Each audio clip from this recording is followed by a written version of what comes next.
안녕하세요. 이전 영상에서 교과서를 보여드렸고요. 각 채널에 따라서, 각 오픈마켓 채널에 따라서 전략을 달리해야 되겠구나. 이 정도 인지는 우리가 했다고 생각을 하겠습니다. 자, 두 번째는 이제 내 아이템은 무엇인가? 내가 접근할 아이템. 이미 정해져 있으신 분도 있을 거고, 이제 알아보시는 분들도 계시겠죠. 그래서 아이템을 분류를 잘 나눠보면 내가 앞으로 이 쇼핑, 인터넷 쇼핑에서 판매를 할 때 좀 전략을 간소화할 수가 있어요. 영역을 간소화하는 거죠, 정확하게는. 그래서 그 간소화된 영역에서 집중적으로 나의 전략을 구사해서 매출을 일으키도록 분류를 나눠 보았습니다. 지금 보시는 화면이고요. 이 전체적으로 이건 제가 그린 그림입니다. 그래서 여기 좀 확대를 할게요.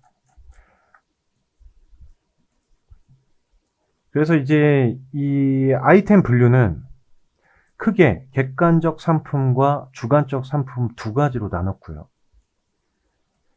객관적 상품은 스펙이 확실한 상품을 이야기합니다. 상품 상세 페이지에 스펙이 나오죠. 뭐 예를 들면 스마트폰 스펙 이런 거. 자, 주관적 상품은 스펙이 말 그대로 주관적인 상품을 이야기합니다. 뭐 동대문에서 옷을 사입해 온 경우, 이런 경우를 이야기할 수 있을 거고요. 그래서 크게는 아이템 분류를 객관적 상품과 주관적 상품으로 나눌 수가 있는데, 객관적 상품을 또 두 개로 나눌 수가 있습니다. 어떻게 나누냐면 이렇게 나눌 수가 있습니다. 조금만 더 크게 해서 이 영역만 보이게 할게요. 브랜드력이 강한 상품과 그 외의 상품, 한마디로 브랜드력이 약하거나 브랜드력이 거의 없는 상품으로 나눌 수 있을 겁니다. 브랜드력이 강한 상품은 우리가 아는 삼성, LG 같은 대기업의 상품이겠죠. 브랜드력이 아주 강하죠. 예를 들자면 스마트폰, 에어컨, 디카, TV. 자, 스펙이 확실하죠. 스펙이 확실하고 브랜드력이 강합니다. 자, 이런 상품들은 판매 전략이 거의 없어요. 뭐 있을 수는 있겠지만 다른 상품군들에 비해서 제한적인 전략을 구사할 수 있을 겁니다. 결국에 거의 두 가지 형태로 매출이 일어날 겁니다. 가격이 좀 저렴하거나, 그 다음에 신뢰도가 있는 쇼핑 플랫폼에서 매출이 좀 이어질 확률이 높죠. 자, 한번 가격 경쟁력과 신뢰도, 이 두 가지가 상당히 중요하다고 볼 수 있습니다. 자, 그렇기 때문에 이 브랜드 상품은 가격 비교로 거의 이루어지기 때문에 유료 광고, CPC 광고, 한마디로 클릭당 광고 같은 이러한 광고 비용을 줄일 수 있다라는 거죠. 가격 비교에 집중을 많이 하면 됩니다. 그리고 신뢰도. 자, 굵직하게 말씀드리는 거죠, 지금은. 우리가 세세한 전략들은 앞으로 또 짚어보도록 하고요. 같이 고민을 해보도록 하고요. 자, 그렇다면 브랜드력이 낮거나 거의 없는 상품들은 바로 위에서 이야기한 브랜드력이 강한 상품이 아닌 상품들을 이야기할 수 있을 거예요. 자, 이것도 스펙은 확실하게 있긴 있는 거죠. 스펙은 있지만, 그래서 가격 비교 형태로 판매를 할 수도 있고, 개별 상품 판매도 가능하죠. 단일 상품으로 판매할 수도 있고, 한마디로 한 코드에서 본인이 옵션으로 전략을 짤 수도 있고, 상품을 패키지화해서 여러 상품군으로 또 나눌 수도 있습니다. 동일 모델을 가지고, 예를 들자면 조립 PC가 있는데 CPU는 똑같은 사양인데, 뭐 예를 들자면 메모리를 뭐 4기가, 8기가, 16기가 그걸 옵션에다 넣을 수도 있고, 아니면 옵션을 또 크게 두 개로 나눌 수도 있어요. 어떤 식으로 나누냐면 개별 액세서리 같은 거를 추가 물품 구성을 해서 가격을 매겨서 또 추가 매출을 하는 방법. 그래서 마진을 옵션 매출에서 또 확보하는 방법입니다. 실제로 정말 이렇게들 많이 합니다.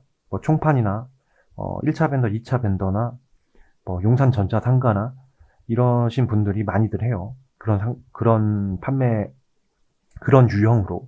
예를 들자면 이런 거예요. 조립 PC에 제일 기본적인 사양을 놓고 가격을 저렴하게 올리는 거예요. 여기선 마진이 거의 안 나요. 근데 이제 다른 부속품들에서 마진을 확보하는 방법 하나, 또 하나는 뭐냐면 실제로 컴퓨터 이 조립 PC를 판매하는 오픈마켓이 됐던 자사몰 형태가 됐던 직접 클릭하고 들어가 보면 뭐 A그룹 상품 상세 디자인을 보시면 스크롤을 내리면 A 상품군, B 상품군, 정확하게는 A 세트, B 세트, C 세트, D 세트 이런 식으로 또 나눠져서 옵션에서 두 가지의 형태의 옵션을 또 제공하는 거죠. 액세서리 옵션과 세트 상품의 옵션 이렇게 나누어질 수 있을 겁니다. 그래서 브랜드력이 좀 없다 보니 이 브랜드력이 있는 상품보다는 좀 자유로울 수는 있겠지만 문제는 뭐냐면 브랜드력이 없어서 결과적으로는 홍보가 이 브랜드 상품보다는 더 해야 된다라는 거죠. 그래서 유입을 더 많이 시켜야 되고요. 다른 형태로. 왜냐하면 브랜드 상품은 거의 대부분 가격 비교로 이루어지기 때문이죠.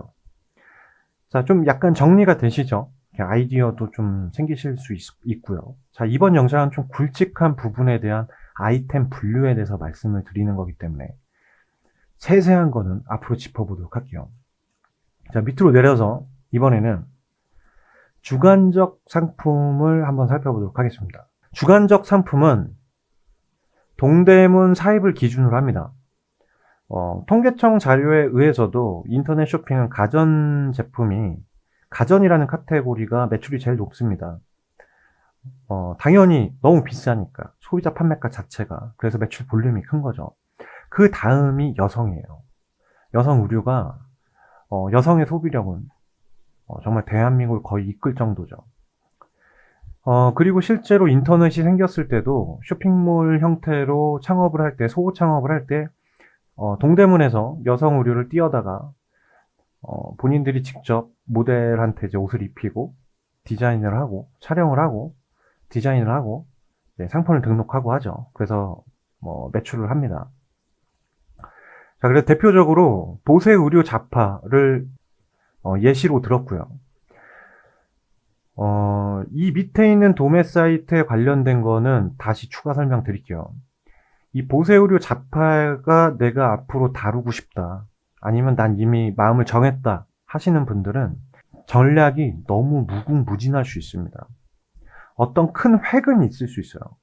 큰 그 매출에 대한 동선은 잡고 갈 수가 있는데 그 안에서 이루어지는 우리가 집중하고 계속 시도할 수 있는 폭이 너무나 많아요.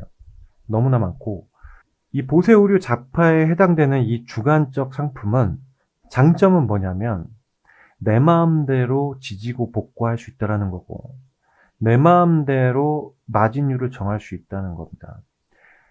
내가 또 다양한 마케팅 홍보를 시도해서 유입을 시킬 수도 있고요. 당연히 유료 광고도 할 수 있고요. 그래서 주관적 상품을 저는 개인적으로 선호합니다. 인터넷 쇼핑을 할 거라면. 왜? 키워드 자체의 기준을 잡으면 경쟁력이 당연히 클 수밖에 없어요. 어떤 거든. 근데 그거를 배제하고 기준을 다른 쪽으로 잡아본다면 다른 쪽이라는 의미가 뭐냐면 우리가 전자에 얘기했던 스펙이 확실한 객관적 상품일 경우는 경쟁이 많을 수밖에 없는데 이 주관적 상품은 내 마음대로 지지고 볶고하기 때문에 결과적으로 유입만 많이 시키면 되는 아주 단순한 논리가 생길 수도 있거든요.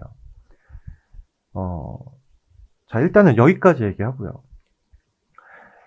이 주관적 상품은 원래 이 하나만 있어도 되는데 2020년 지금 현 시점에서 인터넷 도매 사이트가 너무 활개를 치다 보니 위탁 판매를 하는 경우가 많고 위탁 배송도 해주는 경우도 많고 이미지 제공을 해주고 무료로 해주는 데도 있고 유료로 해주는 데도 있습니다. 심지어는 도도매 하는 사람들이 도매를 자기가 매장을 하지도 않는데 쇼핑몰을 하지 않고 도매 쇼핑몰을 오픈해서 이미지 제공에 대한 월납 5에서 10만원 이 정도의 폭으로 월 회원비를 받습니다. 그런 형태도 있을 수 있는 거죠. 그리고 이제 대부분의 사이트에서는 대량 엑셀 DB를 제공해주는 경우도 있습니다. 이게 이제 또 어떤 판매 전략이 되어버리냐면 가격 비교가 뜨고 개별 상품 판매까지 가능해져요. 이 가격 비교가 뜬다는 의미가 뭐냐면 같은 사업체가 한마디로 지금 창업하시는 사업체가 100군데가 도매쿡이라든지 아니면 뭐 의류 도매 사이트라든지 뭐 여성 신발 도매 사이트라든지 도매 사이트가 많습니다. 찾아보시면 뭐 핸드폰 액세서리도 있고요. 너무 많아요. 너무 많아서 제가 뭐 다 있다고 보시면 돼요. 그런데 문제는 뭐냐면 똑같은 이미지에 똑같은 상세 설명에 똑같은 제목 조금 변형은 할 수 있겠지만 거의 똑같아요. 그러다 보니 보세, 한마디로 이 보세처럼 브랜드력이 없다라고 볼 수 있는데 가격 비교가 생겨버립니다. 그래서 이 가격 비교에 대한 상품에 대한 경쟁력이 떨어져 버려요. 그래서 이 문제점이 좀 생겨요. 위탁 판매는. 그래서 저는 좀 이 위탁 판매 사이트를 만약에 보세 여성 의류나 자파에 관련된 도매 사이트를 이용하셔서 쇼핑몰을 창업하실 때는 그 또한 다른 전략들이 많이 포진되어 있기 때문에 그 부분을 또 하나하나 띄어서 영상에서 개인적인 의견과 함께 말씀을 드려볼게요. 전략이 틀려져야겠죠. 자, 마지막으로 중요한 팩트를 말씀드릴게요. 이 가격 비교가 왜 이렇게 생성이 되냐면 각각의 플랫폼들, 스마트 스토어, 쿠팡, 뭐 어디든 크게 두 가지의 형태의 그 알고리즘이 많이 발전을 했기 때문입니다. 제가 지금 이미지 캡처해서 보여드릴 텐데 첫 번째는 동일 이미지를 거의 다 찾아내서 본인들이 강제로 가격 비교에 넣어버려요. 위탁 판매에 있는 이미지를, 대표 이미지를 그대로 사용하시면 본인도 모르는 사이에 가격 비교에 올라가 버립니다. 스마트 스토어 같은 경우에는 왼쪽 메뉴에 관리자 메뉴에서 카탈로그 상품이라는 메뉴가 있어요. 그 카탈로그가 한마디로 가격 비교예요. 그래서 내 상품이 카탈로그에 올라갔다 이겁니다. 그 뜻은 가격 비교에 올라갔다 이거예요. 그래서 가격이 무조건 싸져야 되는 상황이 와버려요. 그래서 이 위탁 판매가 무조건 좋은 게 아닙니다. 너무 쉽게들 얘기해요. 유튜버들이. 뭐 블로거도 마찬가지고. 예, 저는 제 시야에는 그분들은 영상 소스예요. 심지어는 어느 정도냐면 지금 보시는 화면처럼 제목에다가 광고 비용 없이 첫 페이지에 노출하는 방법 뭐 이런 식으로 해서 낚아요. 영상에서.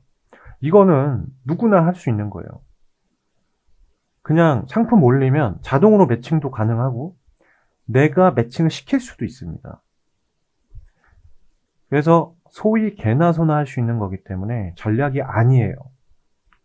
거기에 낚이지 않으셨으면 좋겠어요.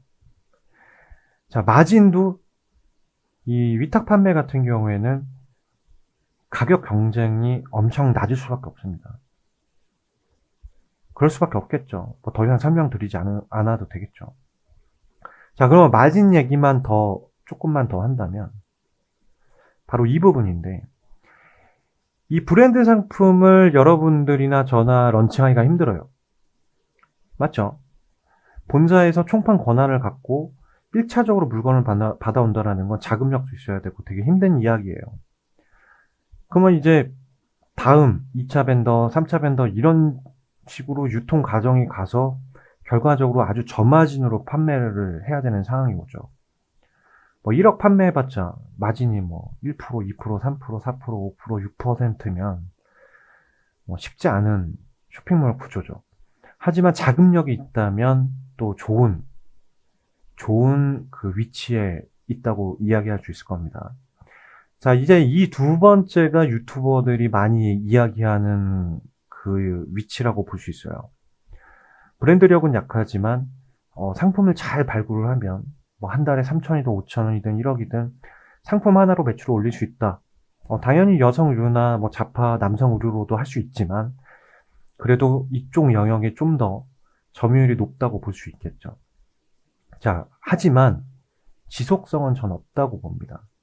그것은 잠깐 내가 번 거예요. 잠깐 번 거고, 판매 능력이 계속해서 이루어질 수가 없습니다. 제가 유통을 정말 좀 식물이 난다, 지겹다, 정말 미쳐버릴 것 같다라고 표현하는 이유가 바로 이 부분이에요. 왜 그러냐면 이 브랜드 상품도 마찬가지고 이 브랜드 상품은 더 심할 수도 있어요. 매입 영업도 해야 되고 판매 영업도 해야 돼요. 근데 여기는 본사 영업까지 다 해야 돼요. 을의 입장이에요. 이 영역은. 그래서 제가 거기에 너무 치였죠. 여하튼 그건 제 개인적인 성향이고요. 그래서 일단 이제 오늘은 전체적인 아이템 분류를 통해서 아이템에 따라서 또 본인의 판매 전략과 본인의 위치를 정확히 알아야 앞으로 사업 계획을 하실 때 더욱 리스크를 줄이면서 내가 집중할 수 있는 구간, 내가 집중할 수 있는 판매 전략들에 대해서 더욱더 집중해서 매출을 끌어올릴 수 있고 지속적으로 나의 판매 능력이 계속 올라가서 상위 그룹에 잡히시길 바랍니다. 오픈마켓 같은 경우는요, 여러분들이 최소 10% 안에 드는 판매자가 돼야 됩니다. 5% 안에 들면 거의 뭐 끝난 게임이에요. 예를 들면 한 오픈마켓에서 그 전체 매출을 하는 건 거의 10% 안에 있는 판매자가 하는 겁니다. 나머지 90%는 병품이라고 보시면 돼요. 자, 이제 이런 이야기들은 앞으로도 다른 영상들에서 계속 말씀을 드리겠습니다. 자, 이 영상도 단 한 분이라도 도움이 되셨으면 좋겠습니다. 자, 여기까지 하겠습니다. 감사합니다.